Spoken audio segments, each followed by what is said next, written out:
Hello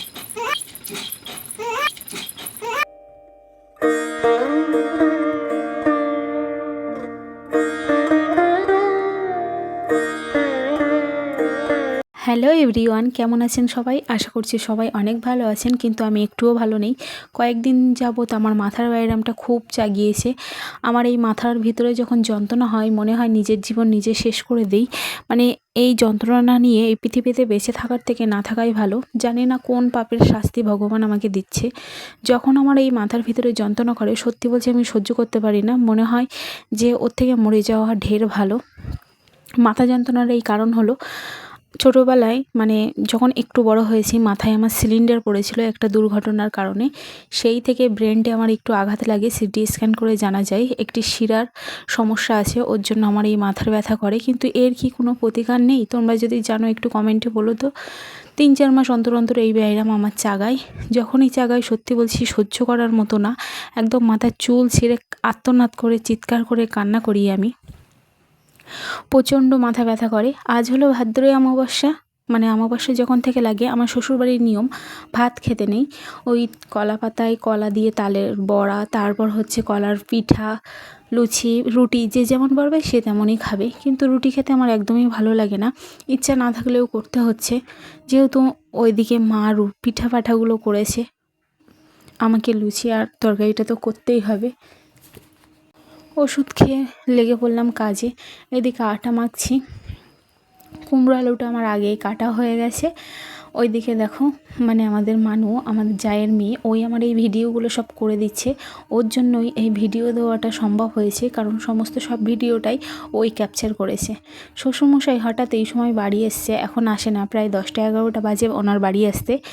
উনি যেহেতু ফলের ব্যবসা করে, কলা ফুরিয়ে গেছে, কলা বাড়ি জাগ দেওয়া ছিল, ওর জন্য মনে হয় 3-4 ছড়া কেটে নিয়ে গেল বিক্রি করার জন্য। আর মা এদিকে পিঠে করে একদম টানটান হয়ে শুয়ে পড়েছে। অনেক কষ্ট হয়ে গেছে, অনেকটা পিঠা করেছে একা, বয়স হয়েছে, দাঁড়িয়ে করেছে, তাই ঢের ভালো। আর এই যে ঘরটা দেখছো, এই ঘরে আমার অনেক স্মৃতি জড়িয়ে আছে। বিয়ের প্রথমেই আমি এই ঘরেই উঠেছিলাম। এই ঘরে আমার অনেক স্মৃতি আর মায়া জড়িয়ে আছে। এটা হলো আমার শ্বশুর শাশুড়ির ঘর। আমাদের এই ঘরটা যেটাই এখন থাকি, সেটা না হওয়ার কারণে ওই ঘরে আমরা বিয়ের 3 বছর ছিলাম। স্মৃতি তো জড়িয়ে থাকবেই, তাই না?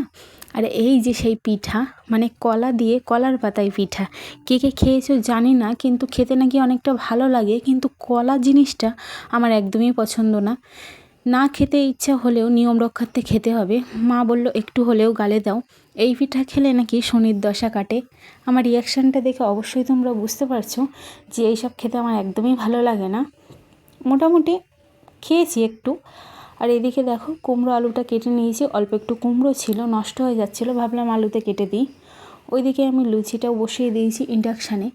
লুচিটা আমি গামলায় করছি। আবার কেউ ভাববে যে লুচি আবার গামলায় কে ভাজে। হয়েছে কি, ইন্ডাকশানের কড়াই আমার আছে, অনেকটা মোটা কিনে ফেলেছি। মানে ইন্ডাকশানে গরম হতে হতে 1-1.5 ঘন্টা সময় লাগে। আর ভাজা বলো সিদ্ধ বলো খুব একটা ভালো হয় না। ইন্ডাকশান যারা ব্যবহার করে তারাই জানবে যে পাতলা জিনিসে রান্নাবাড়া ইন্ডাকশানে খুবই ভালো হয়। আর কি বলো তো, ইন্ডাকশানে যত পাতলা জিনিসে রান্নাবাড়া করবে তত মানে ভালো সিদ্ধ হবে বা ভাজা হবে, আর খুব তাড়াতাড়ি গরম হবে। রাত্রে দুষ্টুকে দুধ আর সুজি খাওয়াবো, ও দুধ সুজিটা জ্বালিয়ে নিচ্ছি এদিকে। আর ওইদিকে কুমড়ো তরকারিটা আমার হতে থাক।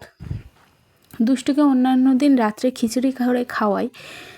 ও বাচ্চা হলে কি হবে, মানে অমাবস্যার নিয়ম পালাটা তো ভালোই, ছোট হোক বা বড়। ওর জন্য ভাবলাম একটা রাত্রে যদি ভাত না খাওয়াই, এমন মহাভারত অশুদ্ধ হবে না।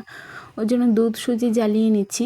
আর তেলটা গরম না হয়, প্রথম লুচিটা দেখো কেমন হয়েছে। এটা শুধু আমার ক্ষেত্রে না, আমার মনে হয় প্রত্যেকেরই প্রথম লুচিটা ফোলে না, আবার অনেকেরই ফোলে। আর বিশ্বাস করো, আমার আটা বা লুচির ময়দা এত সুন্দর আমি মাখি, মানে ময়ান দিই, আমার হাতের প্রত্যেকটা লুচিই ফোলে। আর আমার দুষ্টুর পাপার গ্যাসের সমস্যা, ওর জন্য ময়দার কোনো জিনিস উনি খেতে চায় না। ওর জন্য আমি মানে আটার লুচিই করছি। বেশিরভাগ সময় আমরা বাড়ি যখন খাই, আমরা আটার লুচি খেয়ে থাকি। আরও কোনো অনুষ্ঠান বা লোকজন আসলে তখন ময়দার লুচিই করে থাকি।